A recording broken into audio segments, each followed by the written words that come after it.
Mumbai train സ്ഫോടന പരമ്പര കേസിൽ 12 പ്രതികളെയും വെറുതെ വിട്ട് ബോംബെ ഹൈക്കോടതി. വെറുതെ വിട്ടയച്ചവരിൽ വധശിക്ഷയ്ക്ക് വിധിക്കപ്പെട്ട 5 പ്രതികളും.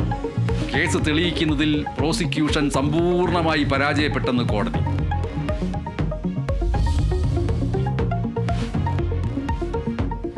പ്രതിപക്ഷ പ്രതിഷേധത്തിൽ മുങ്ങി പാർലമെന്റിന്റെ വർഷകാല സമ്മേളനത്തിന് തുടക്കം. ഓപ്പറേഷൻ സിന്ദൂറിൽ ചർച്ചയാവശ്യപ്പെട്ട് പ്രതിപക്ഷ പ്രതിഷേധം. സ്തംഭിച്ച് ഇരുസഭകളും. സഭയുടെ ചട്ടവും മര്യാദയും പാലിക്കണമെന്ന് സ്പീക്കർ ഓം ബിർല. ഓപ്പറേഷൻ സിന്ദൂർ 100% നേട്ടമെന്ന് പ്രധാനമന്ത്രി. രാജ്യസഭാംഗമായി കേരളത്തിൽ നിന്ന് സി സദാനന്ദൻ സത്യപ്രതിജ്ഞ ചെയ്തു. ഞാൻ സി സദാനന്ദൻ മാസ്റ്റർ രാജ്യസഭയിലെ അംഗമായി നാമനിർദ്ദേശം ചെയ്യപ്പെട്ടിരിക്കുന്നതിനാൽ നിയമം വഴി നിലവിൽ വന്ന ഭാരതത്തിൻ്റെ ഭരണഘടനയോട് നിർവ്യാജമായ വിശ്വസ്തതയും കൂറും പുലർത്തുമെന്നും ഞാൻ ഏറ്റെടുക്കുവാൻ പോകുന്ന കർത്തവ്യം വിശ്വസ്തയോടുകൂടി നിർവഹിക്കുമെന്നും ദൈവനാമത്തിൽ സത്യം ചെയ്യുന്നു.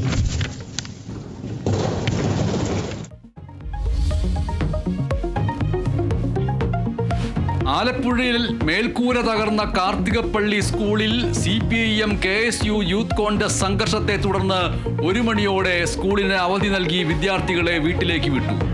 സംഘർഷത്തിൽ ഏറ്റുമുട്ടി CPIM യൂത്ത് കോൺഗ്രസ് പ്രവർത്തകർ. പരസ്പരം കസേര എറിഞ്ഞു. കുട്ടികളുടെ ഉച്ചഭക്ഷണത്തിൽ മണ്ണുവാരിയിട്ടു. സംഘർഷം നടന്നത് ക്ലാസ് നടക്കുന്നതിനിടെ. മാധ്യമപ്രവർത്തകർക്കടക്കം പരിക്കേറ്റു.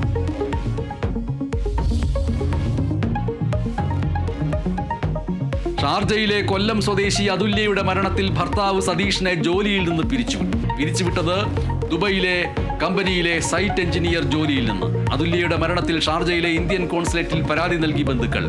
സതീഷിനെ നാട്ടിലെത്തിക്കാൻ ശ്രമം തുടങ്ങി പോലീസ്. ലുക്കൌട്ട് നോട്ടീസ് ഇറക്കുന്നത് പരിഗണനയിൽ.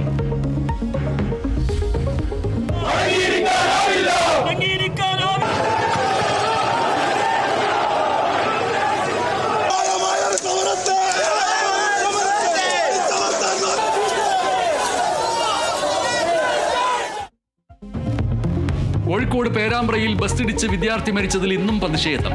പേരാമ്പ്ര RT ഓഫീസിലേക്കുള്ള യുവജന സംഘടനകളുടെ മാർച്ചിൽ സംഘർഷമുണ്ടായി. പോലീസും പ്രതിഷേധക്കാരും തമ്മിൽ ഉന്തും തള്ളുമുണ്ടായി. പേരാമ്പ്ര കുറ്റ്യാടി റോഡ് ഉപരോധിച്ചും ബസ് തടഞ്ഞും പ്രവർത്തകർ.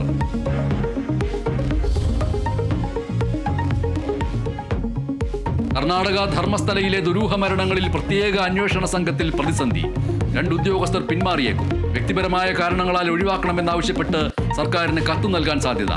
ധർമ്മസ്ഥലയിലെ ചുരുളഴിക്കാൻ കേരള വിഷൻ ന്യൂസ് പരമ്പര തുടരുന്നു.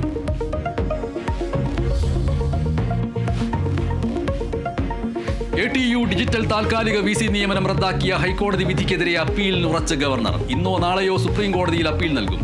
ഹൈക്കോടതി വിധി UGC മാനദണ്ഡങ്ങൾക്ക് വിരുദ്ധമെന്ന് ഗവർണർക്ക് നിയമോപദേശം. കേരള സർവകലാശാലയിൽ അടിയന്തര സിൻഡിക്കേറ്റ് യോഗം വിളിക്കണമെന്ന ആവശ്യത്തിൽ ഉറച്ച ഇടത് സിൻഡിക്കേറ്റ് അംഗങ്ങൾ.